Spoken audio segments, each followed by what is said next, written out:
अब बस और नहीं, emotional story of husband and wife. Emotional story of husband and wife दर्शाती है कि कैसे एक पत्नी अपने पति को अपनी अहमियत समझाती है। जिस गांव से वो ताल्लुक रखती थी वहां इतना खुला माहौल नहीं था, औरतों को कुछ भी करने की आज़ादी नहीं थी। अनु ने जब ऐसा कहा तो सब भौचक्के होकर उसकी तरफ देख रहे थे और वो इसको लिए बिल्कुल बेपरवाह खड़ी थी। अनु और उसका परिवार दिल्ली जैसी जगह पर रहता था जहां हर कोई अपने रोजमर्रा के काम में इस तरह व्यस्त था कि किसी को किसी से कोई फर्क नहीं पड़ता था।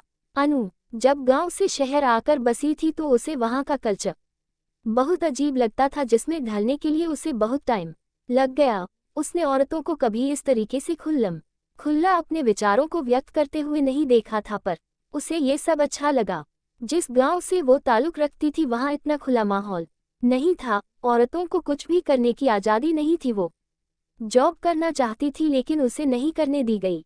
सुमित, अनु के पति का जब ट्रांसफर दिल्ली हुआ तो अनु भी उनके साथ आ गई और पास के स्कूल में ही जॉब करने के लिए सुमित को भी मना लिया। सुमित अनु को बहुत प्यार करता था, लेकिन गांव का होने की वजह से कहीं ना कहीं उसकी सोच खुली हुई नहीं थी। अनु खुश थी क्योंकि वो जब जॉब के लिए जाती तो कई अलग अलग लोगों से मिलती, बात करती और खुश रहती थी। अनु का एक बेटा था और वो दूसरे स्कूल में जाता था। अनु दोपहर को उसके अपने साथ लेती हुई घर आती थी और सारा काम करती, फिर शाम को सुमित भी ऑफिस से आ जाता। फिर तीनों मिलकर डिनर के बाद पास वाले पार्क में जाया करते थे। उन दोनों की सैर हो जाती और प्रथम, उनका बेटा, वहां खेल लिया करता था। अनु सुमित को सारी बात बताया करती और सुमित उसे अपने ऑफिस के बारे में सारी बातें शेयर करती थी। दोनों पति पत्नी कम और दोस्त ज्यादा हो गए थे। एक दिन गांव से अनु की सास आई जो उनके पास कुछ टाइम रहने के लिए आई थी। जब उन्होंने वहां का कल्चर देखा तो चीजें उनके सहन के बाहर हो गईं। 2-3 दिन तो उन्होंने खुद पर बहुत नियंत्रण रखा, लेकिन तीसरे दिन ही उनसे खुद पर काबू न रखा गया और सुमित से बात करने की सोची। उन्होंने सुमित से कहा कि तू अच्छी खासी नौकरी कर रहा है, तुझे क्या जरूरत है अपनी पत्नी से काम करवाने की, और वैसे भी मैं घर पर पड़ी बोर हो जाती हूं, तो तू उसकी नौकरी छुड़वा दे। सुमित को कुछ समझ नहीं आया तो वो सोचता हूं बोलकर ऑफिस चला गया। अनु ने ये सारी बातें सुन ली थी तो उस दिन से उसने माजी की हरकतों पर नजर रखनी शुरू कर दी थी। एक दिन उसको स्कूल में देर हो रही थी तो उसने सुनीता, उसकी सहेली, को बोला कि प्रथम को स्कूल से लेकर घर छोड़ देना, वहां माजी होंगी। सुनीता ने जब प्रथम को घर छोड़ा तो उसके 1 घंटे बाद जब अनु वापस आई तो उसने सुना माजी प्रथम को कह रही थी कि तू अपनी मम्मी को बोल वो अपनी जॉब छोड़ दे, तो तू जब आया करेगा तो तुझे मम्मी घर पर ही मिलेगी और खाना भी एकदम गरम मिलेगा। माजी की बात सुनकर अनु को बहुत गुस्सा आया, लेकिन उसने बच्चे के सामने बोलना ठीक नहीं समझा।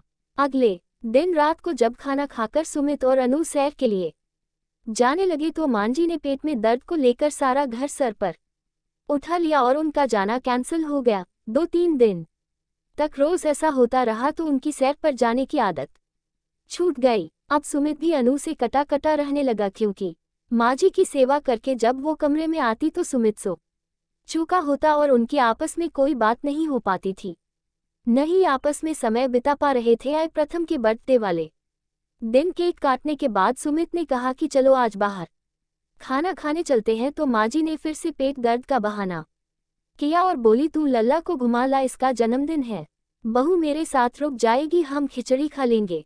अनु मुड़ी और बोली, सुमित ऐसा करो, तुम माजी के पास रुक जाओ और माजी के साथ ही खाना खाओ, उन्हें अच्छा लगेगा। मैं प्रथम को बाहर घुमा लाती हूँ, सही है न? दोनों माँ बेटे एंजॉय करते हैं। अनु की बात सुनकर सब भौचक्के रह गए और अनु की तरफ देखने लगे, पर वो बेफिक्र खड़ी थी। अनु ने सुमित को कहा कि अब बस और नहीं, और रोज रोज माजी के होने वाले पेट दर्द की वजह प्रथम को माँ की जॉब छुड़वाने वाली बात पर बहकाना और सारा काला चिट्ठा सुमित के आगे खोल कर रख दिया। सुमित माँ के बर्ताव से हैरान था। उसने माँ से पूछा कि ये सब सच है, तो माँ बोली, क्या जरूरत है इसको नौकरी करने की, तू अच्छा खासा कम तो रहा है न, तेरे से घर के काम में मदद लेती है, अगर घर रहेगी तो खुद काम करेगी ना।